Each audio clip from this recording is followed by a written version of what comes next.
வணக்கம் குழந்தைகளா. அறம் சேனல் உங்களை அன்புடன் வரவேற்கிறது.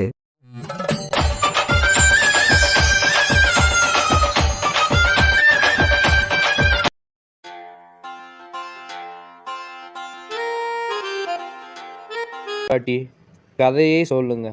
ஆமா பாட்டி, தொடர்ந்து கதை சொல்லுங்க. சரி பசங்களா, நான் கதை சொல்றேன் கேளுங்க.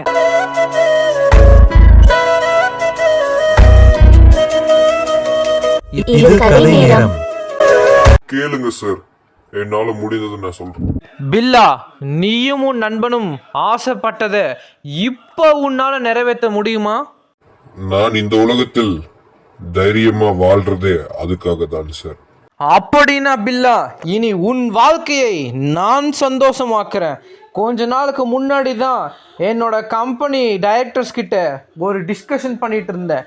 நம்ம ஊரில் ஒரு அனாதாசிரமம் ஆரம்பிச்சா எப்படி இருக்கும் அப்படின்னு.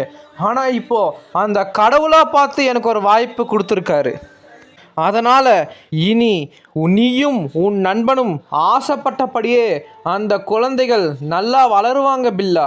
அது மட்டும் இல்லை பில்லா, என்னோட கம்பெனிக்கு ஒரு நல்ல இன்ஜினியரை நான் தேடிட்டு இருந்தேன். ஆனால் கடவுள் எனக்கு நல்ல இன்ஜினியரை மட்டும் கண்டுபிடிச்சி கொடுக்கல, ஒரு நல்ல நண்பனை, ஒரு நல்ல மனுஷனையும் கண்டுபிடிச்சி கொடுத்துருக்காரு. அதனால் பில்லா, நீ இனி என்னோட கம்பெனியோட இன்ஜினியராக நான் உன்னை அப்பாயிண்ட் பண்ணுறேன். சார், நீங்க மனுஷன் இல்ல சார், நீங்க சாமி. என் உடம்பில் உயிருள்ள வரை உங்களுக்கு உண்மையாக இருப்பேன். பில்லா, உனக்கு நம்ம ஊரில் ஒரு சொந்த வீடை நாளைக்கு நான் உனக்கு ரெஜிஸ்டர் பண்ணுறேன். அதுக்கப்புறம் பில்லா, நீ எந்த கார் வேணுமோ அந்த கார் கேளு, நான் உனக்கு அது வாங்கி தருவேன். எங்க ஊரில் இருக்கும் குழந்தைகளுக்கு ஆசிரமம், நல்ல படிப்பு, சந்தோஷம், எனக்கு ஒரு சொந்த வீடு, அப்புறம் கார். நீங்க என்ன விஷ்ணுவின் 10வது அவதாரமான கல்கியா சார்? அப்படியெல்லாம் எதுவும் இல்லை அறிவாளி. நான் ஒரு சாதாரண மனுஷன்தான்.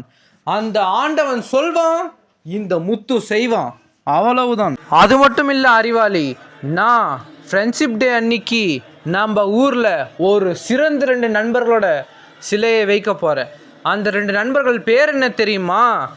பில்லா, மதன் அப்படிங்கிற 2 நண்பர்களோட சிலை தான் அது. அது மட்டும் இல்லை பில்லா, அன்னைக்கு அந்த சிலையை திறந்து வைக்க போகிறதே நீ தான். அந்த விழாவுக்கே நீ தான் சீஃப் கெஸ்ட்டாக வரப்போகிற. அன்னைக்கு அந்த விழாக்கு நம்ம ஊரில் இருக்கிற எல்லாரும் வருவாங்க. அப்போ நீ எங்க ஒரு ஸ்பீச் கொடுக்கணும்.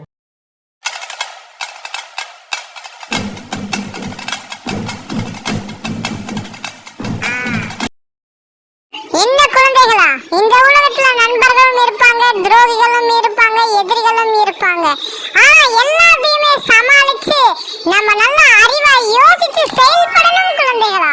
என்ன குழந்தைகளா, இந்த கதை உங்களுக்கு பிடிச்சிருக்கா? இந்த கதையோட பார்ட் 1 இருந்து பார்ட் 65 வரைக்கும் இருக்கு குழந்தைகளா. நீங்க பார்க்கணும்னு போய் பார்த்துக்கலாம். அது மட்டும் இல்ல குழந்தைகளா, இந்த கதையோட பார்ட் 66 இருக்கு. அது அடுத்த வாரம் நம்ம சேனல்ல ஒளிபரப்பாகும் குழந்தைகளா.